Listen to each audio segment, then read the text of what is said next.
Hey guys, it's Luke. I want to get your guys' reaction on what happened this past week on Raw. Now, we all know that Goldust and Cody Rhodes won the tag titles this past week, and good on him for winning. I for one have always been a fan of the Rhodes family. I've always liked Goldust. I've watched him. I've always been a fan of Cody Rhodes. I wasn't a fan of him when he was a heel, but now that his recent face turn has been awesome. And people say on Facebook that the Miz's face turn is horrible. He should go back to being a heel. I for one disagree. I actually like the Miz. I like his face turn. I liked his match against the Viper on Raw. And then Bray Wyatt comes out and basically sticks his nose in Miz's match, costing him the victory. Yeah, well, Bray Wyatt, I've I've liked you, man. Your creepiness, everything about you, man. I've liked. Um, I didn't like the way that you stuck your nose in someone else's match last week, and I think that this will set up a match at Hell in a Cell at the upcoming pay-per-view. And the Aces and Eights of TNA is nearly finished. I think that AJ Styles will capture the TNA World Heavyweight title this Sunday at Bound for Glory. And the Sting and Magnus match coming up should be absolutely off the chain. I for one cannot wait to see Bound for Glory. I'm going to be watching it on pay-per-view. And the recent Dixie Carter heel turn. Yeah, well, I've never been a fan of Dixie Carter. I've always hated her ass. I was a fan of her when she was a face. She was out there when she first turned heel. She said that AJ was marginal, or whatever I call it one. And Dixie, man, are you blind? Are you literally blind? AJ Styles is not the marginal one. He's a phenomenal one. He's been with the company for 20 plus years now. And you come out last week when Hulk Hogan was in charge, and basically, you basically ripped up his contract the following week, and you basically told AJ Styles to leave. Yeah, well, Dixie, after everything AJ's done for you, he's had your back since day frickin' one. And he's been a good friend to you for all these years, and this is how you show that gratitude, that friendship, by what? By kicking him out of the building, by basically calling him names, or basically insulting him and his family. Really, really, Dixie. And Hulk Hogan, I'm glad Hogan actually quit last week on TNA, because now we have to listen to you run your mouth like a spoiled little brat, and basically push people around, basically giving heels the power to make matches now, like Bully Ray this past week. You gave him the night off, and you gave him the right to book AJ in any match he wants. Really? Really, man? I remember when the Aces and Eights first got involved in TNA. Bully Ray basically hated Dixie Carter's ass because she was a face. And now that she's a heel, he's basically sucking Dixie's dick.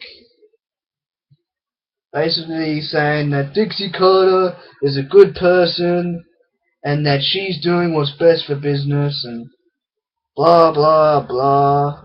Yeah, well, Bully Ray, your motives are all out of whack. You first of all, when you came in TNA as leader of Aces and Eights, you hated Dixie Carter. Now, now you're basically sucking up to her by saying that she's a good woman, she's a ruthless leader, blah blah blah.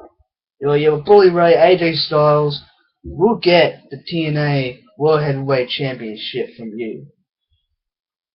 And he will beat you, and he will make Dixie Carter get on her hands and knees and beg like a dog that she is. And I heard that Mickie James is an indie wrestler now. Well, good for her.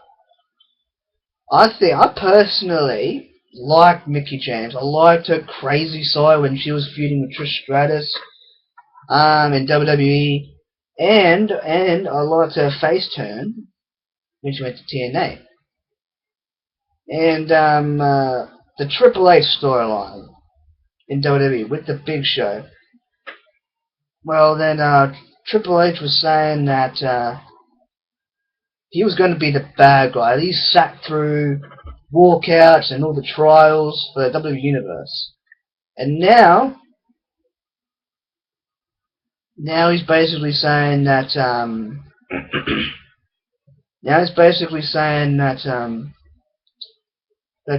anyone who thinks of defying them will have career-threatening matches just because they defy the authority. Really? Is that how the COO of an NYC trading company acts? Or what, by being a bad guy? Yeah, well, Triple H, man, you're big on getting in people's faces. It's like Dusty said, you're big on getting in people's faces. You basically told Michael Cole to come up with some real questions next week. Yeah, well, dude, bro, those were actual real questions. And you saying that you put Michael Cole as the voice of the WWE. Yeah, well, it's actually the WWE Universe, me included. That's actually the real voice of the WWE, not Michael Cole. Michael Cole's just an announcer.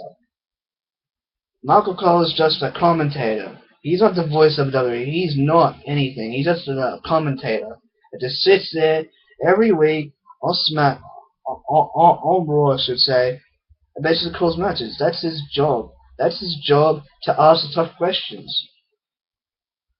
And you say you're going to deal with the Rhodes family for what? Because they won the tag titles? Because your private security, the Shield, lost the tag titles.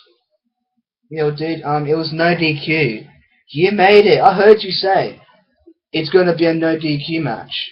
The gloves are off. You basically said that. You said that, Triple H. You said it was going to be no DQ. Hence the reason why Big Show got involved. Why he knocked out Seth Rollins, Dean Ambrose, Roman Reigns. Why he knocked the Shield out. And the Shield deserved to lose the tag titles. They deserved that. And I heard that it's going to be Goldust and Rhodes putting their tag titles on the line at Hell in a Cell against the Shield and some other tag team. I don't remember who it was now. And it's going to be Ryback and Heyman versus Punk. Yeah, well, I personally am looking forward to this match. I've been a fan of Punk since day one. I didn't really like him as a heel. Back when he had the Straight Edge Society gimmick, I didn't really like that at all. But now that he's a face, I love him. He is awesome. And people say on Facebook that I'm ignorant, that I'm a fool. Yeah, well, I don't really care. I don't care what you haters have to say about me. I really don't. I'm just a wrestling fan that's voicing my opinions on certain topics on Facebook. Anyways, man, back to where I was at. I want to know what you of guys think of Los Matadores. Yeah, well, everyone's saying that Primo and Epico sucked in the ring. Yeah, well, I strongly disagree. I've always liked Primo and Epico, and now they've got repackaged as Los Matadores. I actually like them, and I saw on WrestleZone.com that Los Locales, aka Ricardo Rodriguez and Tyson Kidd, yeah, well, are now a tag team. And why Tyson is wearing a mask, I don't know. And Ricardo can't wrestle to save his life. I'm sorry, Ricardo. I've always liked you, man, but now, I mean, you're basically competing as Locale or whatever your name is. And Tyson Kidd, man, you should just take off that mask and let's get back to being a single because I've missed you, man. I've missed you. Last time I saw you, you were hurt. You were injured. You couldn't compete. And I respect you for replying to my Twitter. So what's one of my Twitter comments on Twitter. And with Drew McIntyre. It's rumored, it's just speculation, but it's rumored that Drew McIntyre is set to go separate ways soon with 3MB. And then I strongly hate 3MB. I can't stand them. I can't stand Slater. I can't stand Slater. I can't stand Mahal, and I can't stand McIntyre. I just wish all three of them would just disappear. Would just go back to their original gimmicks. Because they can't wrestle to save their life. I can't believe Slater actually held the tag titles 3 times. That's about the only accomplishment he's ever done in WWE. He was the first eliminator on NXT. Season 1. The first gone. And it's a shame what WWE's doing to its young talent, like Zack Ryder. He was a former United States champion. He even captured the ECW title. He even beat a freaking WWE ECW legend in Tommy Dreamer. He beat any. I mean, sure man. There have been plenty of superstars that have beaten Tommy Dreamer, but Zack Ryder, and now, which is good for him. Then later on, he captured the US title. Then he captured the tag titles, along with Kurt Hawkins.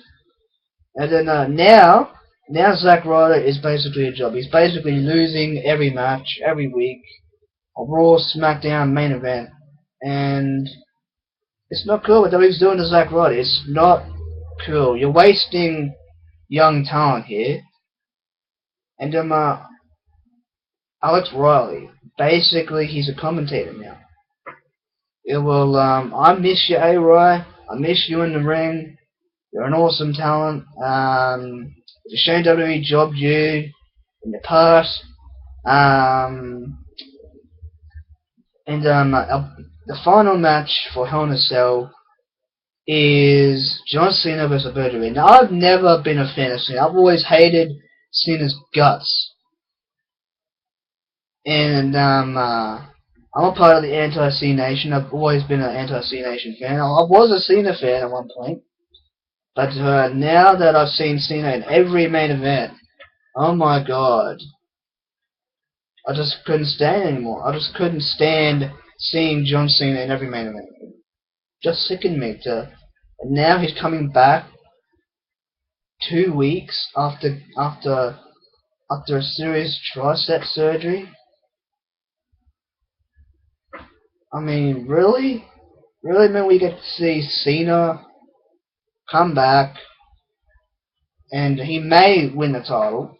But don't count out Alberto Del Rio. Alberto is one tough son of a bitch. He beat Big Show in a last man standing match. I was impressed. And basically, it's going to be him versus Cena at Hell in a Cell for the world title.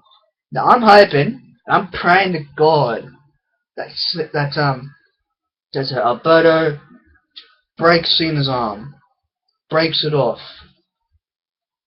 at Hell in a Cell. It should be an awesome match. I'm personally rooting for Del Rio. I've never liked Del Rio. I mean, he basically played around with the fans, basically toying with them. I've never liked you, Del Rio, but I'm hoping you beat Cena, and I'm hoping to God that Cena eventually retires, which he will retire from old age. Well, guys, this has been Luke. I'll be sure to do some more YouTube videos as the weeks continue, and thank you very much for watching this. Alright, bye.